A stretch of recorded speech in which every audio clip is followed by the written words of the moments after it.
Good afternoon for everyone. This is podcast Happy at Work. My name is Tatiana Koval, and in our podcast, usually we discuss the topics which we focused on people-centered approach for making our business. And because it's close to the happiness, it's a topic I'm really inspired, and that topic of well-being. Today, I invited one of the wonderful global experts in well-being, Laura Putnam. Hi, Laura. Hi, Tatiana. It's so nice to be with you. Thank you for having me. Laura, before we're starting, for my audience, could you share a little bit more about your professional background, your professional expertise? I speak on leadership and organizational effectiveness through the lens of well being.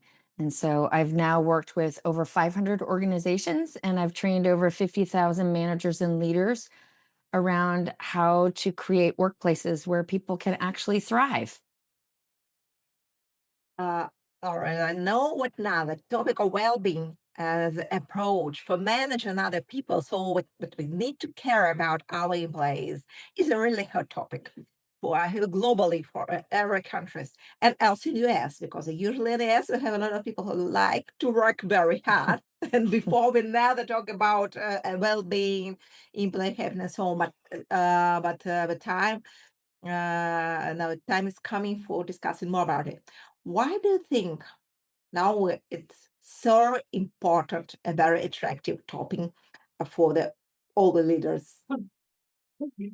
Well, I mean, who doesn't want to thrive? We all want to thrive for ourselves, for our loved ones, for our coworkers. And as it turns out, when people are thriving, it's not only good for people, it's also good for the organization. So you give me any metric that matters to your organization, to your team, whether it's performance, productivity, profitability, safety on the job, innovation, teamwork, and I will show you how it ties to well being. So good for people and good for the bottom line. Mhm. Laura, what the thing? What is really the right balance between two sides? The first side is we care about the employees, we care about well-being of the employees, invest our money, our energy in it. And other side, we need to focus on the results. We need to focus on the hard work. We need to focus on our clients. What is the right balance between these two sides, and how we could measure and understand for every particular company?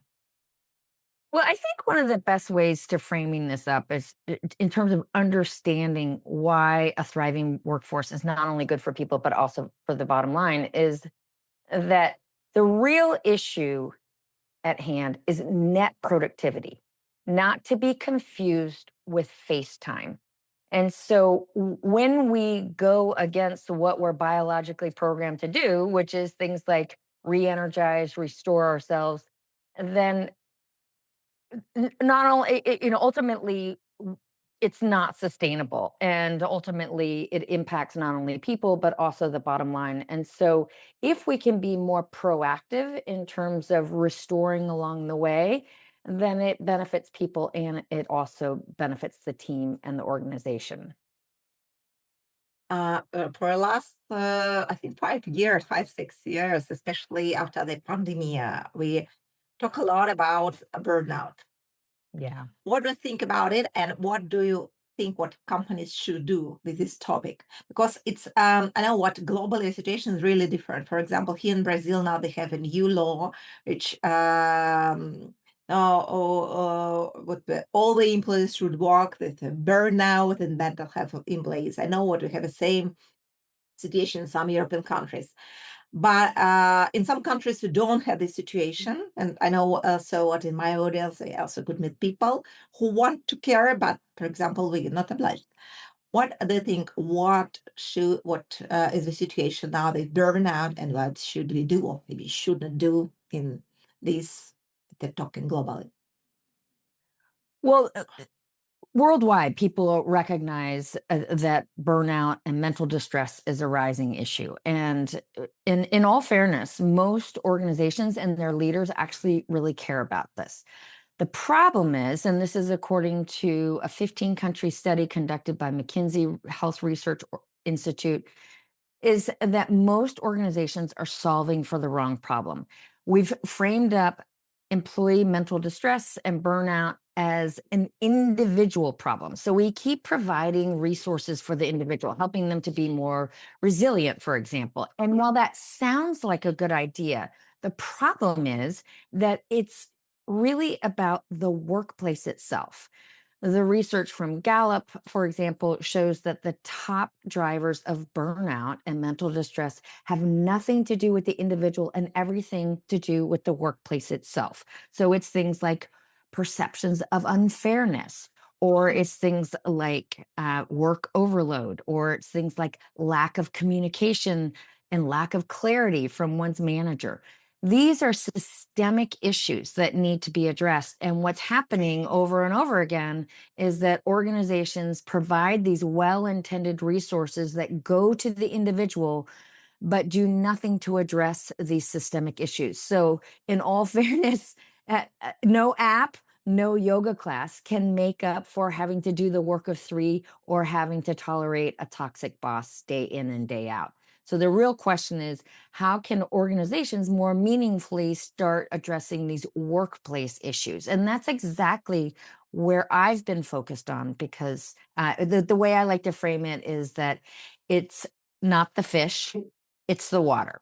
So we need to think about, how do we optimize the water so that the fish are naturally healthier, happier, and more productive.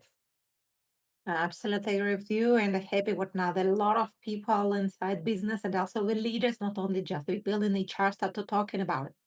And my next questions for you: what could we do on different levels? For example, the level of organizations, it's a level of responsibility of CEO, C-levels persons, of HR director. What could we do on the level of the team? What is the real responsibility for some particular leader? And what could we do on the level of every employer, every employee? What he or she could do also for improving this situation from the personal perspective, but also he or she is a part of the organization. What could you recommend on these three levels? Well, everybody has a role to play. And I think that that's something that's really important to recognize. But the way to think about this is upstream, midstream, and downstream. So, upstream, this is where top leaders really need to be focusing their energy. What are policies, environmental shifts that they can make to really start to optimize the water so that we're preventing a lot of these issues in the first place? So, for example, I worked with an organization comprised of 200 companies, all in the natural gas and pipeline construction industry. So, right now, construction has the second highest rate of suicide of any industry. And so, in my conversations with these executives, I was speaking with them about how, yes, it's good to provide downstream resources, but you as executives really need to be thinking about some systems that you can create that start to prevent these problems in the first place. And so it's things like looking at the schedule. I mean, one of the drivers of this is that people are away from home for long periods of time, or they're under financial distress. So, what are some systems that they can create? So, there were some executives there who, for example, had changed the work week, where workers are on 10 days on, 5 days off, so that they can return home, so that they have that continued connection with their family. Then there's midstream. And this is where team leaders play a really important role. And what the research shows, and this is according to a 19 country study conducted by ADP Research Institute, is that the culture that people experience when they are at work is largely the culture that they experience within the team. So every team leader is in effect the chief culture officer for their team. So they can start to enable their team to feel this sense that they're in a safe harbor, if you will.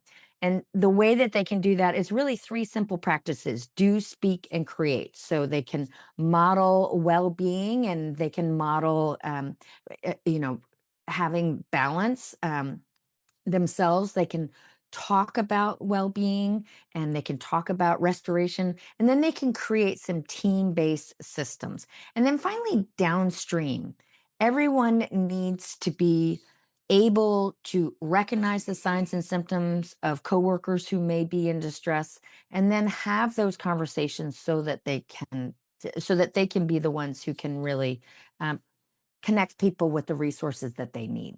So upstream, midstream, and downstream, and we Yeah, all have a role to play. I really like your system approach. But my next question for you is about a little bit about leaders.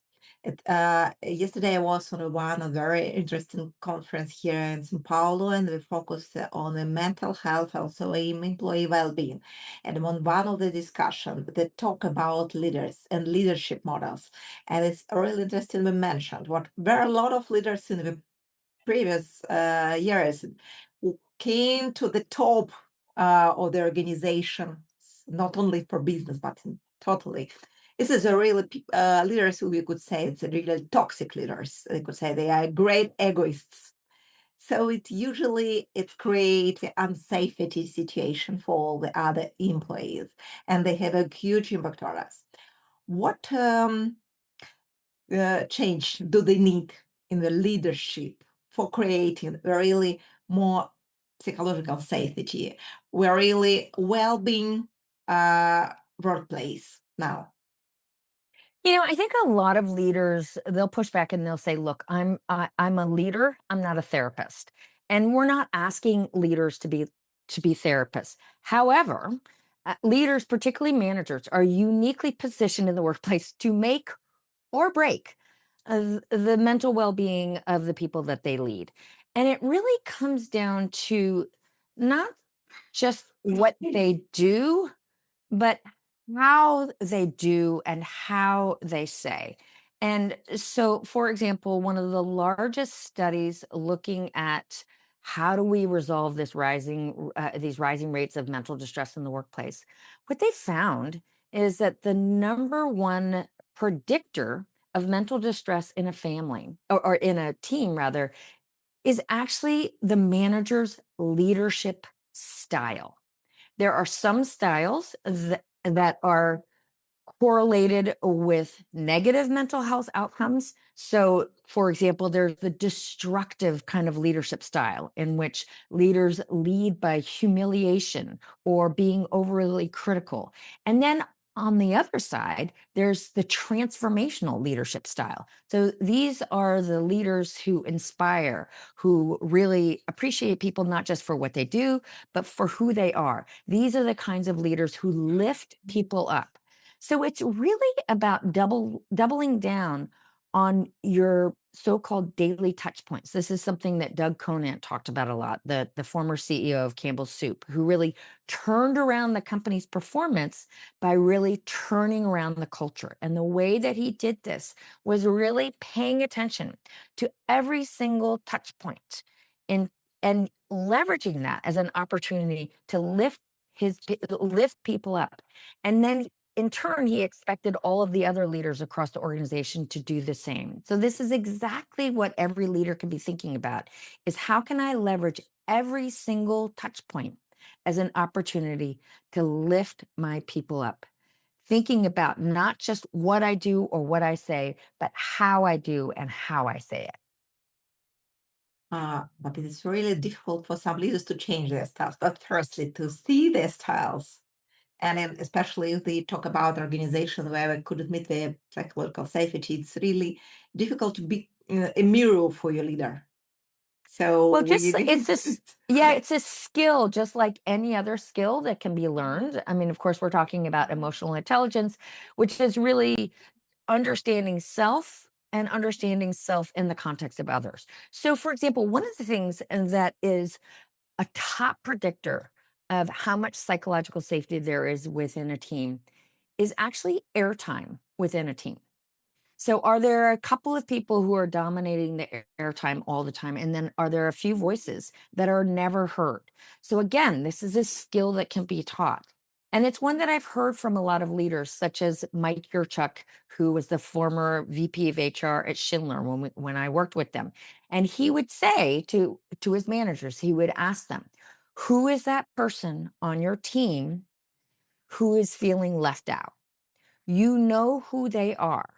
Next time you see them, go to them, make the added effort to make sure that their voice is heard. So these leaders can be trained on this. They can be trained on the concept of airtime, and it makes a real difference. Or they can be trained on things like setting aside time every single week to touch base one on one with every team member and to ask them simple questions like, what are you working on and how can I help? That can make a huge difference in people's feeling seen, feeling significant, and also helping them to be more engaged in their work. And then, of course, that helps to create a higher level of performance within the team. So then the team becomes not only a safe harbor, but a pocket of excellence. Laura, I know what, as you said, you are working a lot with leaders. What are the principal challenges and barriers that you meet on during this work? For example, what people, what leaders doesn't like, or maybe they start to talk with you. For example, in my life, I met with people. Uh, when I was young, I worked very hard, never focused on my well-being, never focused my burnout, never talks with me about my psychological issues. So I don't understand why now I should change myself. And so, or maybe this is the people could like, I think when I make pressure, they work harder, so it's better to be a leader who make a huge pressure for the best result. So which are the principal barriers you made during your active leaders, and what helps you to overcome them? Well, I think that the biggest barrier is the disconnect between what research knows and what business does. There's just so much research showing that there is real merit to expressions like being tough on standards and tenderhearted with people. And this is the kind of approach that Doug Conant embraced, which is I'm going to be tough on standards, but tenderhearted with people. So you can absolutely hold people accountable and hold them to a high standard. And at the same time, do it in a way that respects people as human beings. So, for example, one of the biggest things that I've gotten pushback on from leaders and from managers is this idea of fostering not just friendship, but best friendship within the team. So, longstanding research from Gallup shows that if you have not just a good friend, but a best friend at work, then you are 7 times more likely to be highly engaged in your work. So, if you want to have a high performing team, then you really need to foster a sense of camaraderie and friendship within the team. That's really what enables people to go the extra mile. I mean, one study that I loved is they found that high performing teams, they actually swear more. So there's like this level of comfort that people feel with one another that they're able to kind of be themselves more and they're actually swearing. But that's the kind of the human side of doing great work. And as much as we would like to think that we're robots or machines, we are in fact human beings. And human beings, we operate best when when we're working in a way that's sustainable and also working in a way that is human. Mhm. Laura, I know that you have your own method and your own approach, multiplier method. Could you share, please, with our audience about it? To talk a little bit more about it. So this is a method that I've been using with managers for a long time and really helping them to understand, like we were talking about earlier, about how they're uniquely positioned to make or break the well-being of their team. So what do they do? There's only 3 key actions, which I already mentioned. I call this the multiplier method, and it's to do, speak, and create. So do, lead by example. It's not about being perfect. It's about making the effort. And when you do, you really provide a pathway for your team members to do the same. So I call this, I want to see my boss in spandex, or maybe not. But the idea is that people want to see their boss in there actually making the effort. So if I have a boss that is chained to their desk all day, never takes a break, and is sending me late night emails, I am going to feel like I have to do the same. So I follow the lead of my team leader. I'm paying attention to the signals. The next piece is to speak, which is to talk about well being in a human way. So, one of my favorite examples of this is actually Jamie Dimon. After he was diagnosed with throat cancer, he wrote a memo that went out to every employee across JP Morgan, in which he openly talked about his diagnosis and how, out of this process, he really came to realize just how much truly health is what matters most. And so he expressed his gratitude for all the support that he had received. And he, in turn, expressed his support for everyone prioritizing their health and well-being first. And so this is something that every manager can do for their team, is to really verbally express their support for well-being. And then finally, to really create those systems, simple systems like having meeting starters that really help people to feel seen as human beings, or having systems like the one that I was mentioning earlier about the manager checking in. What are you working on? How can I help? These little systems really, if practiced consistently, really can make a huge difference over time. Mm. Laura, thanks a lot for an explanation. I hope what the hours will follow you and know more about. It's really, I think, important and very effective approach to managing company well-being. And the question a little bit more about HR perspective and also and the support that HR need when we start to talk about well-being as an important topic in the organization. Usually they focused when they talk about well-being.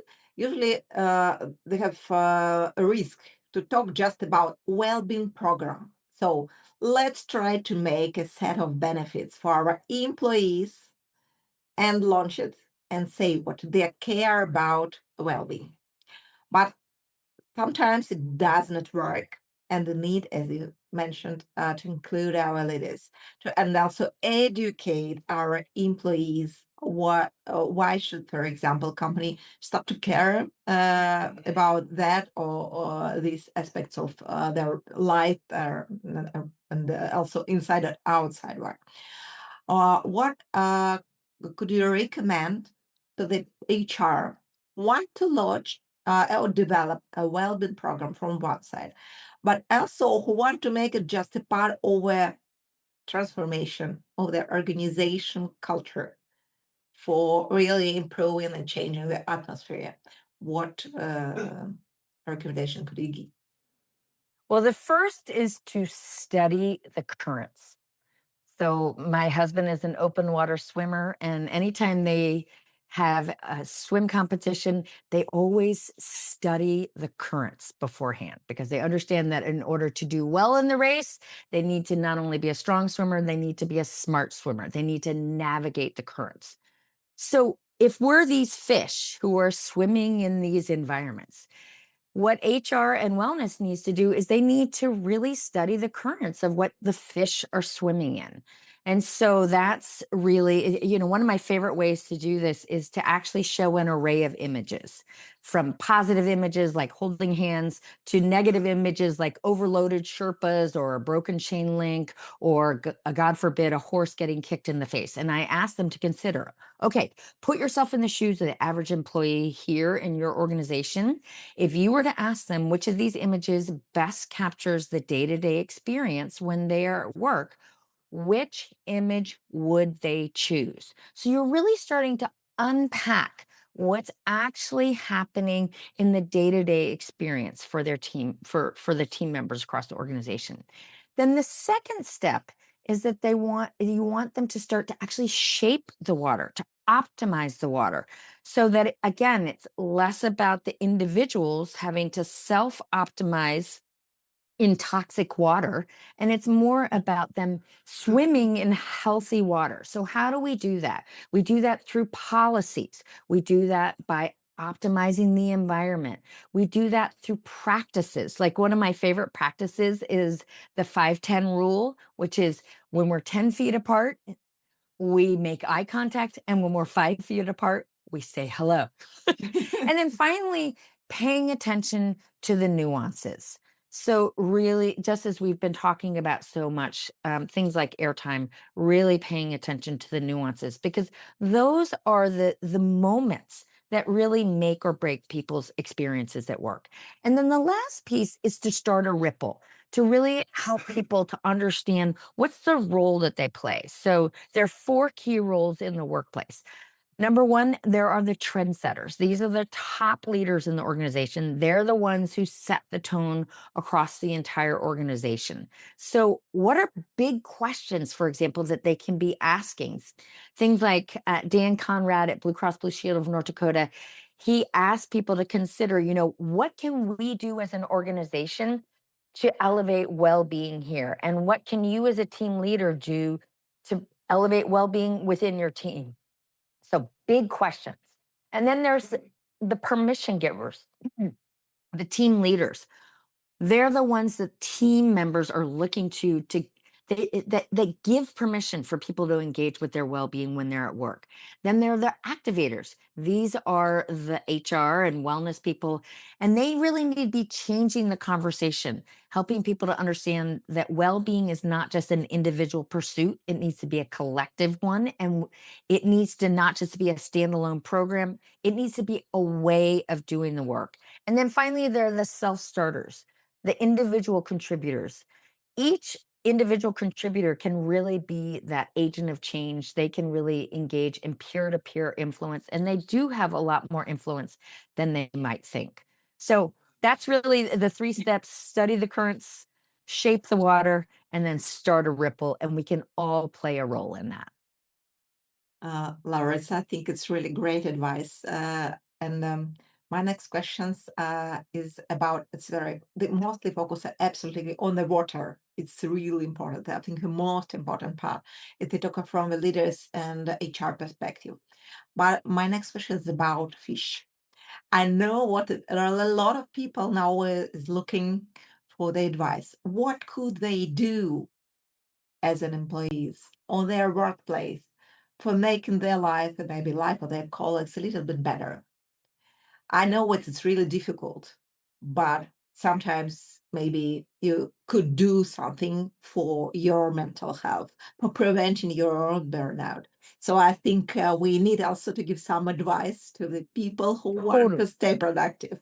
Yeah. What they should do. Yeah. I mean, I love the way David Katz puts it. He says he talks about how the choices that we make are secondary to the choices that we have. So, one of the first things that we can do as individuals is just to study the currents that we're swimming in, just to become more aware of, just like those swimmers, thinking about the world that I live in. Am I more enabled to become my best self or less so? What are the currents that are working in my favor? What are the currents that are working against me? Then we can, instead of focusing so much on our mindset, we focus more on just optimizing our environment. So, for example, if I set out my walking shoes and my walking outfit, I don't have to look for it. It's right there. I'm much more likely to go on a walk than if I engage in positive self talk and self encouragement, which is important, no doubt. But really, what's more important is that I optimize my environment. And I'm also much more likely to do it if I have somebody who's going to do it with me. So I'm creating my community, again, optimizing my environment. And also, if I focus, ironically, less on the health benefits and more on the immediate energy benefits. There's some really interesting research showing that people are more likely to sustain healthy habits when they focus on the immediate effects, such as I get more energy when I go for a walk, as opposed to, oh, I'm walking in order to lose weight. That's actually really hard to sustain that motivation over time. think it's really great advice, and I think we could implement them and also become an example for the other colleagues because then maybe together a team also could influence on the leader. Laura, we're close to the end of our conversation, and usually in the end of this wonderful conversation, I ask to make a three main tips to the audience, people from the audience. What could you give to summarize your thoughts about well-being on the workplace and what could we do for improving our well-being, improving our mental health on the workplace? The three main tips, three main steps. Well, I think the first thing is to reframe. It's the water, not the fish. So the second is, let's focus first and foremost on optimizing the water instead of pointing fingers at the fish so much. And then the third piece is to really recognize that even with all of that, each of us still does have agency. And in fact, when I prioritize my health and well-being, not only does it help me, but it helps you. We're all in this together. I can create a positive ripple out effect, and there's some really interesting research around that. It's called the social contagion effect, that can positively influence not only my friends, but my friends' friends, and even my friends' friends' friends. So Laura, thanks a lot. I really like our conversation about water and about the fish. It's a really important part of employee well-being, the workplace, and I'm totally agree with you. It's very important if your own example is as a leader or as an HR leader or as employees much more important than a lot of words because all the changes I think could start from the one person who want to change the situation. And if you're a leader, you also should first, I think, start with you, not just only with others. So it's, I but couldn't agree with you. more. Yeah. Yes. Thank you so much, Tatiana. I really enjoyed our conversation. Thanks a lot. This is podcast Happy at Work. My name is Tatiana Kovan. Stay connected.